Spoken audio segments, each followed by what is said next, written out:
आप देख रहे हैं अब तक न्यूज इंडिया, जो आपको रखे आगे। गुज़िश्ता रोज कांग्रेस लीडर राहुल गांधी की जेर क़यादत भारत जोड़ो न्याय यात्रा मालेगांव पहुंची थी, जिसमें हजारों अफराद राहुल गांधी की एक झलक पाने के लिए उमड़ पड़े। समाजवादी पार्टी मालेगांव ने राहुल गांधी की भारत जोड़ो न्याय यात्रा को फ्लॉप शो करार दिया है और कहा है कि शहर में इस ताल्लुक से कोई माहौल नहीं बनाया गया था। बीजेपी ने लोकसभा इलेक्शन 2024 के लिए अपनी दूसरी लिस्ट भी जारी कर दी है। मालेगांव धुलिया पार्लिमानी हलका से तीसरी बार डॉक्टर सुभाष भामरे को टिकट दिया गया है। माह रमजान का आगाज हो चुका है। शहर भर में गंदगी का अंबार, सफाई व पानी की सप्लाई पर कोई तवज्जो नहीं दी जा रही है। इन सब शिकायत के साथ साबिक रुकन असम्बली आसिफ शेख ने कमिश्नर को एहतजाजी तौर पर गुड़ पेश किया है। संगमेश्वर चारा बाजार में चारे के दो व्यापारियों के दरमियान तसादुम का वाकया पेश आने के बाद पुलिस और कारपोरेशन ने सभी चारा व्यापारियों को नदी के अहाते में ही बाजार लगाने का हुक्म दिया है। लोकसभा इंतखाबात के पस मंजर में बीजेपी और एमएनएस के इत्तेहाद का सियासी हलकों में काफी चर्चा है। इत्तला है कि बीजेपी ने एमएनएस को लोकसभा इंतखाबात के लिए 1 से 2 सीटों पर लड़ने की तजवीज़ पेश की है।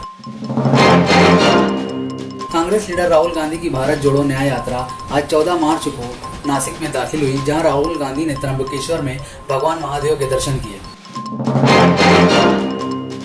दिल्ली के वजीर आला अरविंद केजरीवाल ने कहा कि गैर कानूनी अंदाजों के मुल्क में आने का काफी डर है, लेकिन मरकजी हुकूमत CAA को नाफिज करके हिंदुस्तान में इनके दाखिले को कानूनी बना रही है।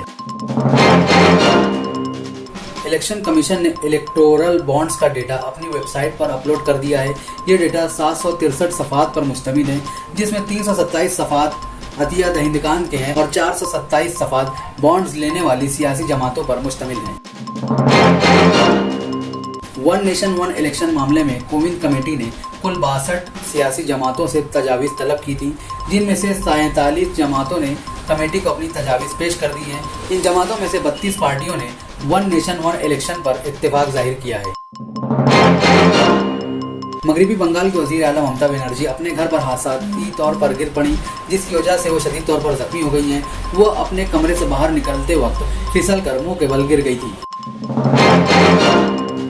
लोकसभा इंतखाबात से पहले मोदी हुकूमत ने पेट्रोल और डीजल की कीमतों में 2 रुपए फी लीटर की कमी कर दी है। नई कीमतों का इतलाक 15 मार्च 2024 की सुबह 6 बजे से होगा। गजा की हिमायत में जनूबी अफ्रीका ने एक और कदम बढ़ाते हुए इजराइल की फौज में शामिल जनूबी अफ्रीका के शहरियों को इंतबाह दिया है कि वो जनूबी अफ्रीका वापस आ जाएं, वरना उन्हें गिरफ्तार कर लिया जाएगा। गजा की वजारत सेहत के मुताबिक इजरायली फोर्सेज ने गुज़िश्ता 24 घंटों के दौरान 88 फ़लस्तीनियों को शहीद कर दिया और 135 दीगर को जख्मी कर दिया है, जिसके बाद हलाकतों की मजमूई तादाद 31,272 तक पहुँच गई है। हिजबुल्लाह के रहनुमा सैयद हसन नसरुल्लाह ने कहा कि अगर इजराइल रफ़ा में दाखिल हो जाता है तो भी वो हमास को ख़त्म नहीं कर सकता है और हमास या मुज़ाहमत से छुटकारा हासिल नहीं कर सकेगा। सऊदी वली अहद शहजादा मोहम्मद बिन सलमान ने मदीना मुनव्वरा में मस्जिद नबवी रियाजुल जन्ना में नमाज अदा की और रोज़ा रसूल पर हाजिरी भी दी। सख्त इस्लाम मुखालिफ हॉलैंड के गैरेट वाइल्डर की फ्रीडम पार्टी को हुकूमत साजी के लिए दीगर जमातों की हिमायत दरकार थी, लेकिन हिमायत न मिलने के सबब वो वजीर आजम बनने की दौड़ से बाहर हो गए हैं। फिल्म फाइटर की कामयाबी के बाद ऋतिक रोशन ने अपनी अगली फिल्म वॉर 2 की शूटिंग शुरू कर दी है। इस फिल्म में ऋतिक रोशन और जूनियर NTR की ताकतवर जोड़ी नजर आएगी। फिल्म साज फराह खान ने सोशल मीडिया पर करण जौहर के साथ एक मज़ाहिया वीडियो शेयर की है, जिसमें दोनों मुख्तलिफ अंदाज में नजर आ रहे हैं। आप देख रहे थे देश दुनिया की खबरें। इसी तरीके की खबरें देखने के लिए हमारे साथ जुड़े रहे और देखते रहिए अब तक न्यूज इंडिया।